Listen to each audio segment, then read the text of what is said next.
Inglaterra, agosto de 1940. Um jovem piloto de 22 anos veste seu colete salva-vidas, aperta os cintos do assento e fecha a tampa da cabine sobre a cabeça.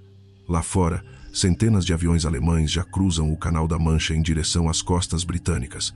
É o terceiro scramble dele naquele dia. Os outros 2 pilotos do seu esquadrão que não voltaram do dia anterior ainda têm as coisas na cabeceira da cama. Ele não pensa nisso agora. Ele ouve o motor rugir, sente a vibração atravessar o assento e começa a correr pela pista. A Inglaterra está à beira do colapso, e a única coisa entre ela e a invasão nazista é esse avião. Mas antes de continuar essa história, você precisa entender com o que estamos lidando. O Supermarine Spitfire era um caça monomotor britânico, movido pelo motor Rolls-Royce Merlin, um dos motores a pistão mais importantes da história da aviação. Na sua versão original, o Mark I, ele atingia 582 km por hora, tinha um teto operacional de quase 10.000 metros e carregava 8 metralhadoras nas asas. Mas o que realmente fazia o Spitfire especial não era só o que estava escrito na ficha técnica, era a asa. Olha a silhueta desse avião, essa curva suave e elíptica. Nenhum outro caça da época tinha isso. E essa asa não estava ali por questão estética. Ela era uma solução de engenharia genial que nós vamos detalhar mais para frente. Por enquanto, o que você precisa saber é, quando esse avião apareceu, ele era diferente de tudo que existia. E a história de como ele chegou a existir é tão dramática quanto as batalhas que ele venceu. Reginald Mitchell tinha 38 anos quando começou a projetar o avião que se tornaria o Spitfire. Ele já era respeitado, havia projetado aviões de corrida que quebraram recordes mundiais de velocidade. Mas em 1933, ele recebeu um diagnóstico que mudou tudo: câncer retal. Os médicos foram diretos. Ele provavelmente não teria muito tempo. Mitchell tomou uma decisão. Em vez de desacelerar, ele acelerou. Voltou ao trabalho com uma obsessão quase irracional, passando horas na prancheta refinando cada detalhe do projeto. Colegas descreviam ele como alguém possuído, irritável quando as coisas não saíam certas, incapaz de aceitar soluções medíocres. Em 5 de março de 1936, o Spitfire voou pela primeira vez. O piloto de testes desceu da cabine e disse que era o avião mais incrível que já havia pilotado. Mitchell nunca soube do impacto que aquele momento teria. Em junho de 1937 ele morreu. Tinha 42 anos. O avião que ele criou ainda nem havia entrado em produção em série. E o governo britânico, diga-se, quase nem tivesse chegado até esse ponto. O projeto foi ameaçado de cancelamento pelo menos 2 vezes por falta de verba. Foi a persistência de Mitchell e de um pequeno grupo de pessoas que acreditavam no projeto que manteve o Spitfire vivo. É impossível não pensar nisso quando você olha para o que esse avião fez depois. O homem que o criou morreu sem ver, mas o que ele deixou para trás salvaria uma nação inteira. Vamos falar da asa elíptica, porque ela é central para entender por que o Spitfire era tão bom. A maioria dos caças da época usava asas retangulares ou levemente cônicas, mais fáceis de fabricar. Mitchell foi em outra direção. A asa elíptica é aerodinamicamente mais eficiente. Ela distribui a sustentação de forma mais uniforme ao longo da envergadura, o que reduz o arrasto induzido, basicamente o atrito que o ar cria quando você está gerando sustentação. Na prática, isso significava que o Spitfire conseguia velocidades mais altas e manobrabilidade superior com o mesmo motor que um concorrente com asa convencional teria.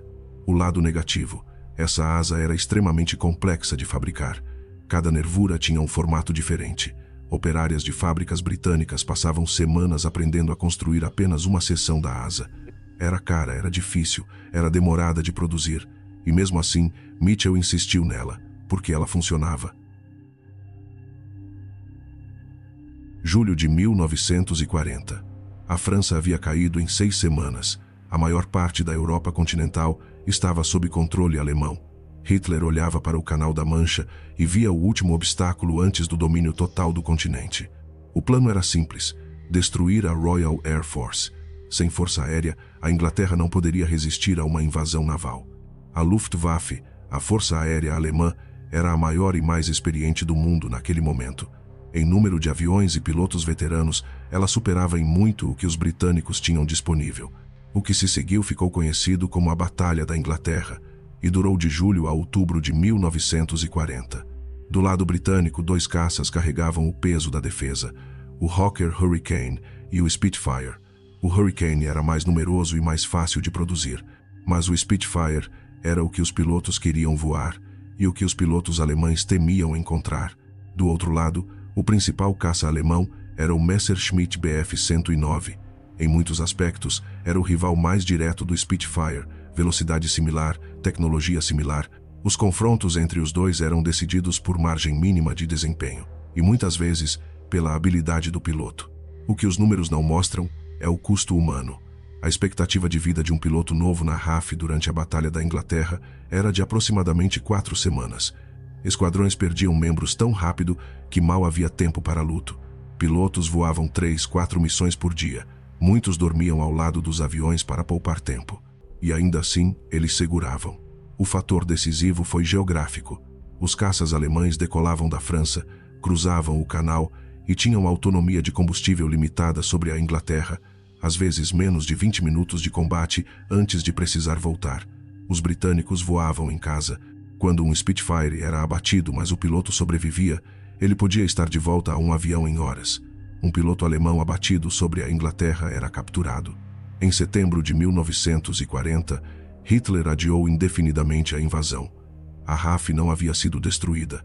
A Batalha da Inglaterra havia sido vencida. Churchill resumiu em uma frase que ficou para a história: "Nunca no campo dos conflitos humanos, tantos deveram tanto a tão poucos." O Spitfire era a máquina desses poucos. Uma coisa que muita gente não sabe: o Spitfire não foi um avião. Foram 24 variantes diferentes produzidas ao longo da guerra. O Mark I de 1940 e o Mark XIV de 1945 eram praticamente aeronaves distintas. A potência do motor quase dobrou. A velocidade máxima saltou de 582 para mais de 720 km por hora. O armamento evoluiu de metralhadoras para canhões de 20 mm.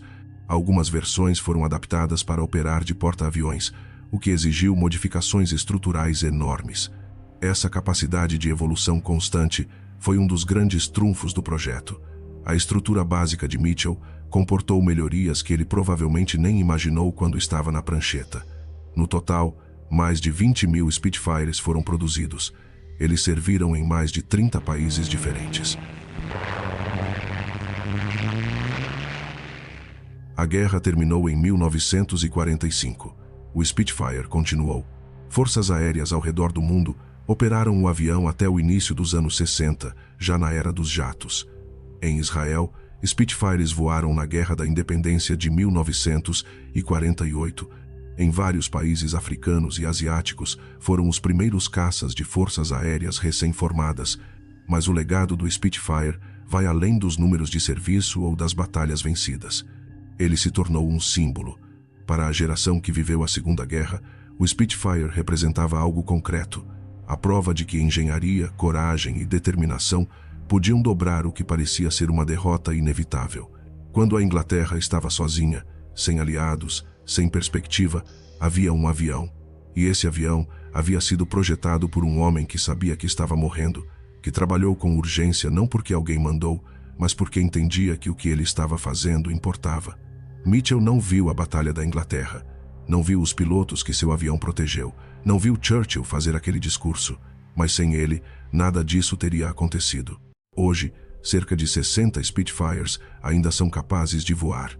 Em air shows pela Europa, quando um deles passa sobre a multidão, as pessoas param, levantam a cabeça, alguns choram. É difícil explicar para quem não sabe a história, mas agora você sabe. O Spitfire não foi o avião mais produzido da guerra, não foi o mais rápido ao final do conflito, mas foi possivelmente o mais importante no momento certo. Se você chegou até aqui, deixa nos comentários. Você acha que o Bf 109 teria vencido um duelo direto com o Spitfire, ou o avião de Mitchell era simplesmente superior? Quero ler a sua opinião. Se esse formato de contar a história dos aviões que moldaram a história te interessa, se inscreve, tem muito mais por vir.